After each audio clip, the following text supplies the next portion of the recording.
In 2025, Audi decided to give the E-Tron GT a facelift alongside with some extra goodies. This particular one that I have behind me is a 2025 Audi RS E-Tron GT Performance. Yeah, a little bit of a mouthful, but this mouthful comes with a whole bunch of power. And that's the most important thing they did for 2025 on both trims, the S and the RS Performance. This one right here, which is the RS Performance, can go up to 912 horses. And that's when you basically push the boost button to give you that extra power for 10 seconds. Guys, I'm Rich. Welcome to Rich with Cars. If you're new to the channel, make sure to subscribe and check out some of the other content where I cover similar vehicles in the luxury and exotic brand areas. And this one, as always, I'm going to be going over the exterior, the interior, the cargo space, the powertrain, and of course, the driving impression. So now let's strap in and take a look.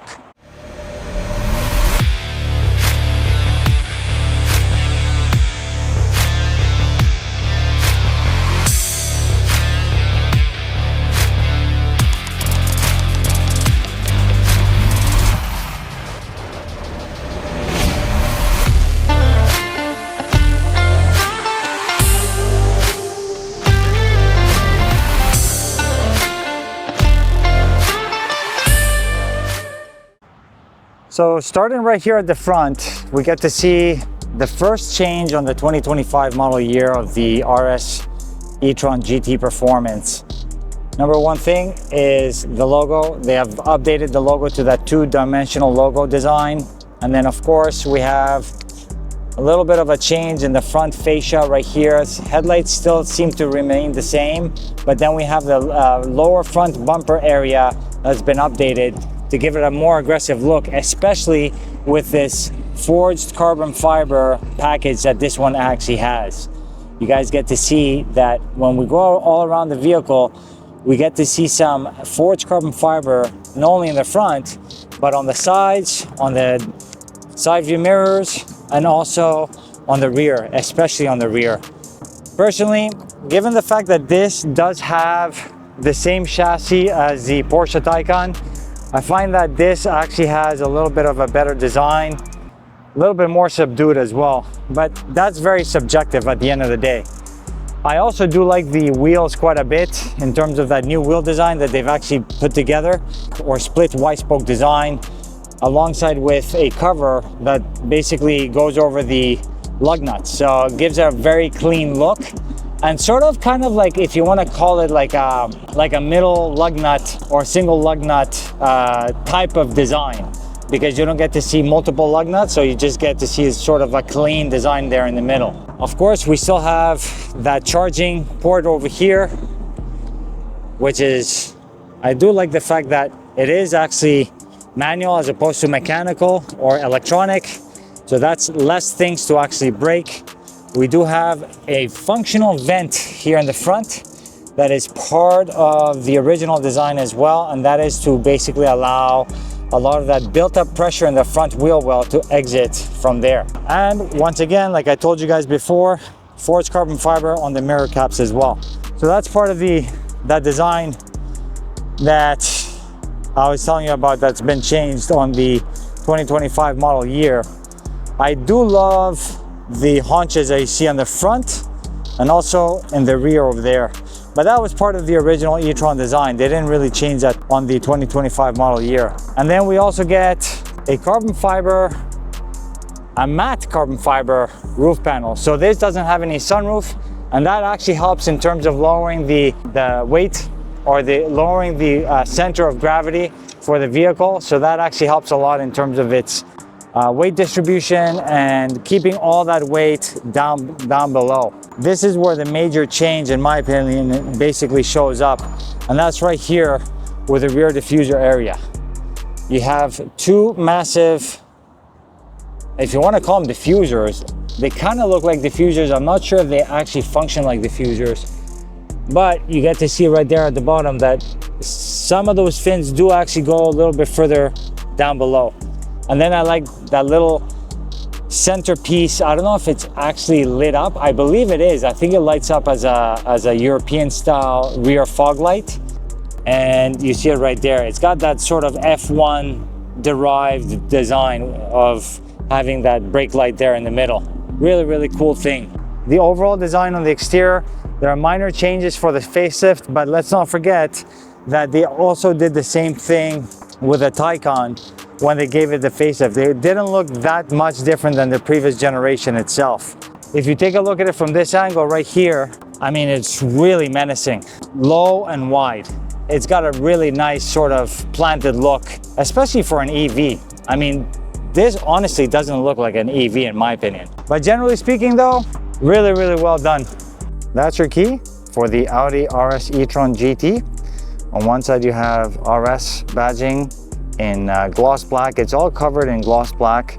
I guess you could say like a different sort of like shadow chrome or like a metallic chrome. And then on the other side, that's where you see your buttons. You get your lock, unlock, and then your trunk release. And then your panic button is on the other side, as you guys will see. If I press the trunk release button twice, it'll open up the trunk. And then if I go ahead and hold this button, it should close the trunk as well. You have your lock, and then your unlock. And then you have a physical release for the actual physical key, as you guys can see. So all in all, very nice key, lightweight and nothing too fancy. And as you guys can see, it does have the new Audi design logo. So let's take a look at the trunk space of the RS E-Tron GT. Quite large, wow. Larger than I expected. You also have a little spot or area for smaller items, or you can put your charger cables as well. You have a little sort of area over there, another little area on the other side as well. I'll show you guys on the screen what the volume is and the cargo area. And at the same time, you do have folding seats, which is a little uncommon for EV cars. And here you have basically a little hook for grocery bags and things like that. So that's really cool. And then of course, you guys get to see that there is a pass-through over there. You can actually fold down the seats to provide additional storage space that goes into the cabin area of the vehicle. So very, very nice. Nice little thing over here. For those of you that are curious to know, for anybody that's actually locked inside of a trunk of an Audi RS E-Tron, that's your little release button. That shows right there.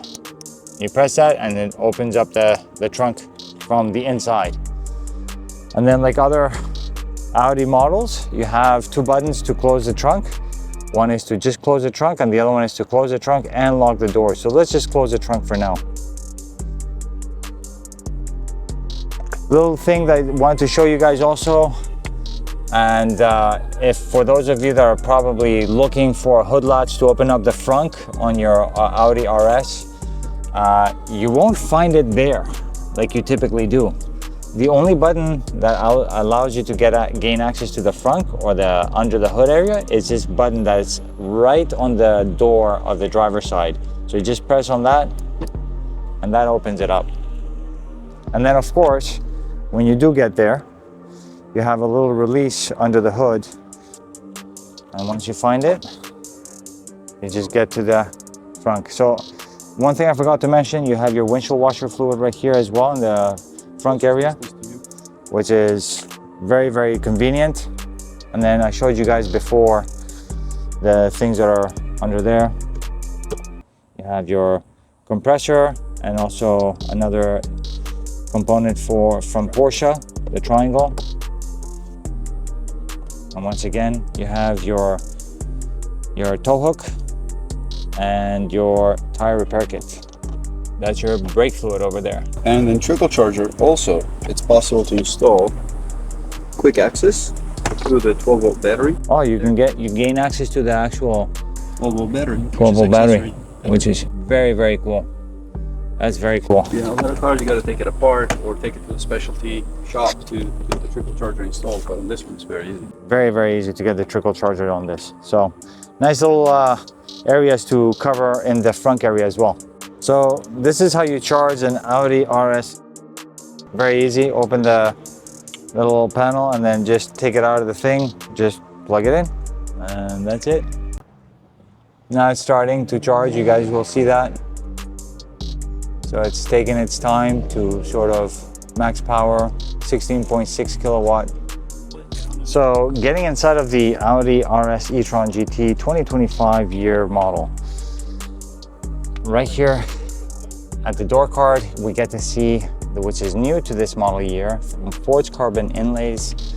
We get to see that the door release is electronic, even though it does look manual. And then if you pull all the way back, that's gonna get you sort of a mechanical release in case that the electronic version doesn't actually work. You have a little bit of storage space over here that can fit maybe a 500 ml bottle. Multi-way powered seats over here, and the seats themselves are actually very, very nice. They're well contoured, nicely bolstered, and very nicely designed. You have that sort of honeycomb stitching design right on the seats themselves, and you have the RS badging right under the headrest as well. Headlight controls right here on the left hand side of the steering wheel, and then if you go a little bit further below, you get to see the aluminum pedals with the plastic footrest as well. So now inside of the Audi RS E-Tron GT for the 2025 model year, one way that you can actually tell that this is a 2025 is right here. The logo itself has been updated to show this sort of rebranding of Audi. It went from a 3-dimensional to a more 2-dimensional sort of logo. The other thing also that might give it away is the fact that you have forged carbon inlays throughout the interior of the vehicle, because the previous RS E-Tron did not have that option. Now you could actually option it with this, and this particular one does have the optional forged carbon inlays, which is absolutely stunning if you're asking me. Now the steering wheel itself, you have a flat top, flat bottom, makes it feel very sporty. It's wrapped in Alcantara. You have your RS buttons, which allows you to choose your different RS modes, which are customizable. You have your boost button that gets you 10 seconds of maximum power. Multiple functionalities on the steering wheel for both media, cruise control, and other types of things. Like for example, if we get to the gauge cluster, you guys will see that on the gauge cluster, once I change the view button, for example, you get to see that there's different views available. You also get a full map on the gauge cluster as well, which is quintessential Audi interior design. They were one of the first companies to actually do this, have the full map on the gauge cluster, which is now very common in the industry, but as always, Audi is very well known for its ergonomics. The other thing about the steering wheel as well is that you have these paddle shifters that are steering wheel mounted, and they're not actual paddle shifters to change transmission, but they're more for adjusting your brake regeneration. So this on the right side is your plus or more brake regeneration, and then here minus is less regeneration as well. If we move towards the middle, we get to see the Audi infotainment screen. I'll show you guys on the screen the size of this infotainment screen, but I do like the fact that you have a mix of physical buttons with some touch screen displays. I like the fact that they kept the AC functions with buttons. You have a small screen that shows you your temperature and the direction of the air itself. But I do like the fact that you still have functional buttons for, let's say, your cooled seats, your heated seats over here. And then you also can change a few of the things, like for example, your temperature, and you can turn it off, put it on in eco. So I put in eco right now. And this is got automatic recirculation. So all in all, from an enthusiast perspective, I believe that this sort of mix between digital and physical buttons for controls is just right. We do have some additional buttons as well for your drive select modes, traction control, hazard, camera. That's your park assistance. Your start stop button, surprisingly, is right here in the middle, alongside with a electronic gear lever.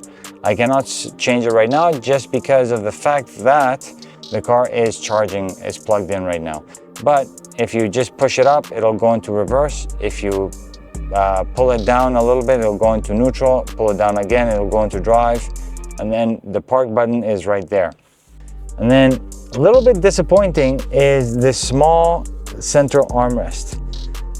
It's not that large. It is relatively deep. You do have a 12-volt cigarette style lighter, light charger over here, alongside with two USB-C plugs right there. And then of course you have a wireless charger right here for your phone. So it does definitely help. And if you guys are curious, you can actually put your phone deep down inside of there. I'll show you guys right now. So slip it in, put it on the little latch over there. You can't just drop it in. You have to go through a little bit of finagling, let's just say, to get it in there into the wireless charger. So I wish that could be a little bit easier to do, but nevertheless, you still have a wireless charger over there.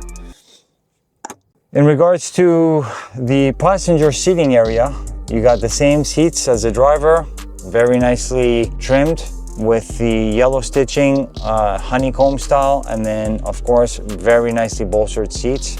Generally speaking, very nice interior. If you guys take a look at the ceiling, there's no sunroof because this does have the carbon roof option. So I prefer that because I'm not a huge fan of having a sunroof. I barely use sunroofs, even on vehicles that do have sunroofs that I own. So I would actually prefer this. So the entire roof liner, headliner is actually in Alcantara as well. So now we're going to take a quick look at the rear seating area of the Audi RS E-Tron GT from a space perspective. I can't say that it's super spacious. The seat here in the front for the driver is a little bit moved further forward compared to what my regular driving position is. Let's sit inside to see how it feels. Right now, I would say that if I were to sit here normally, I'd probably have maybe about an inch and a half of space between my knee and the front seat. I guess one-piece seat back over here, right in front of you.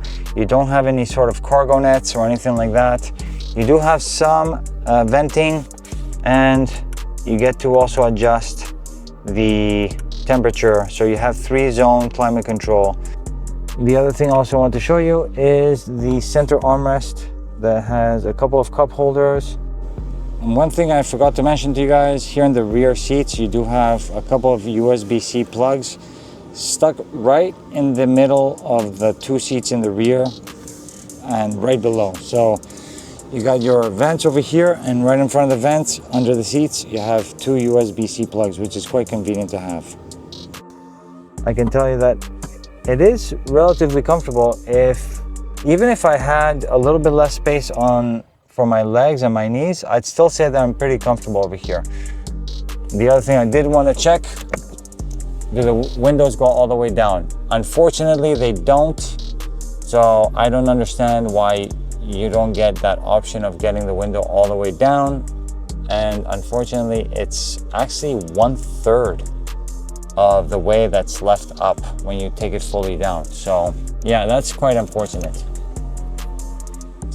The rear seating area of the RS E-Tron GT, generally comfortable.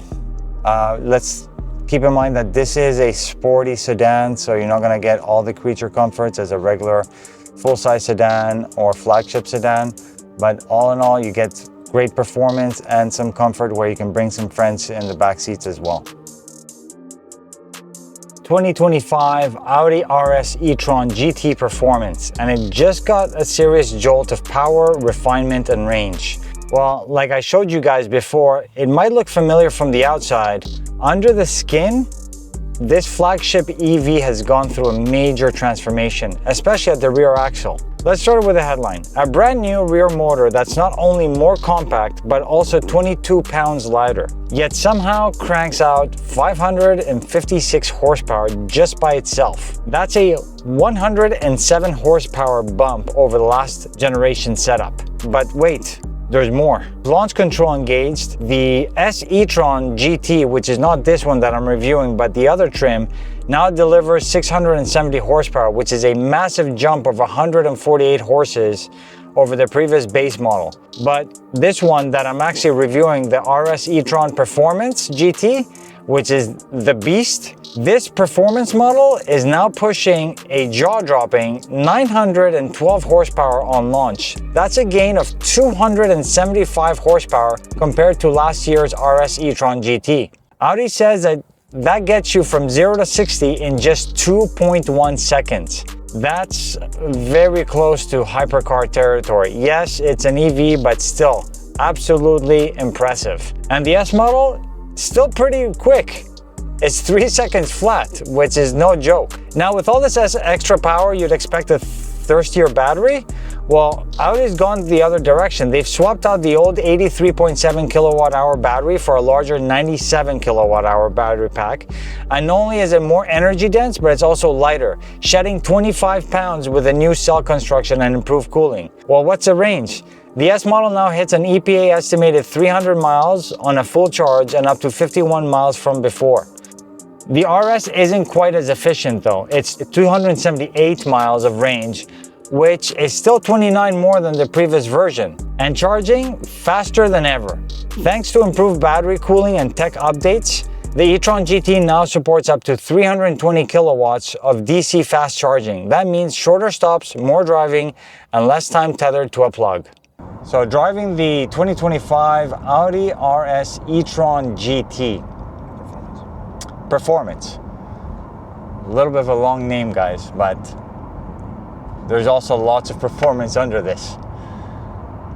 So I've been driving this now for a good 10-15 minutes, and I can tell you guys that for those of you that don't have enough experience driving performance vehicles, you might want to take it easy or actually know exactly what you're getting before purchasing this car, because you have lots and lots of power at your fingertips.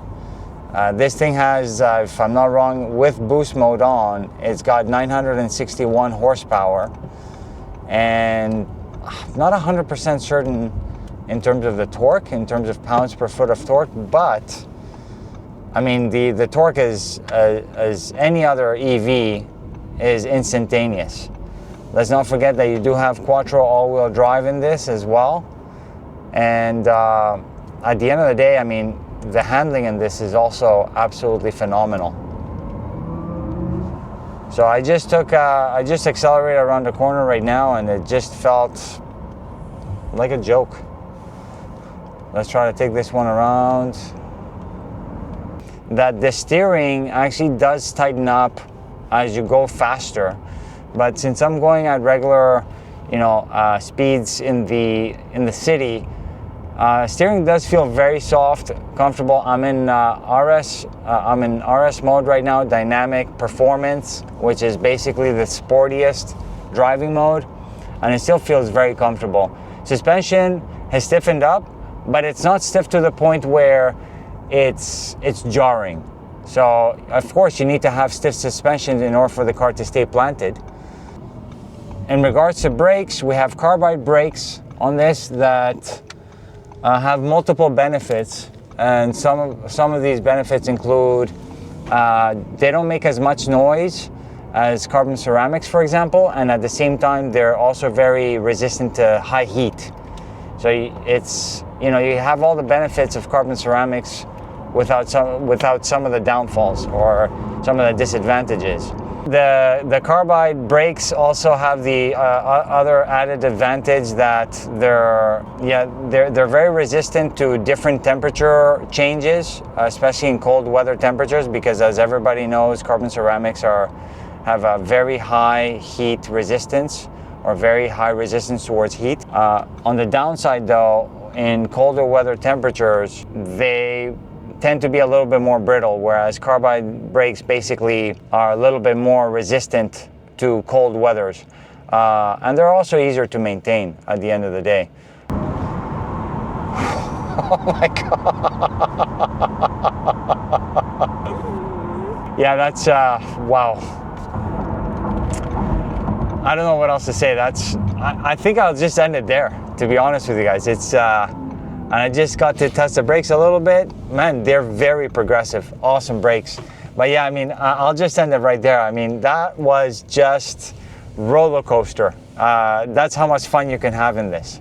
So I hope you guys enjoyed this driving impressions. Well guys, I hope you enjoyed this review of the 2025 Audi RS E-Tron GT Performance. Yes, like I said before, it is a mouthful, but you do get a mouthful of car with this EV from Audi. I mean, the new flagship performance version or performance trim of the E-Tron GT is absolutely crazy. I was actually quite impressed with it. I never got to drive the previous generation before, but you know, trying out this one for the first time really impressed me. Or I'd say it's up there with the Taycan Turbo. I haven't driven the new version of the Taycan, so I can't really comment on that. But if I compare it to the previous generation Taycan Turbo, I'd take this any day. Especially with the design, I really was impressed with the design of this vehicle as well. Especially with what they did in terms of the forged carbon fiber and the new design wheels. Really, really amazing job. So I want to give a huge thanks to Audi of South Orlando for allowing me to test out this car, take it out for a test drive, give you guys my driving impressions on the vehicle. Make sure to check them out on their website for their inventory. And if you guys have any questions or comments, make sure to leave it down below. Make sure to check out some of the other content on the channel, and I'll see you guys on the next one. Thanks a lot, guys. Take care.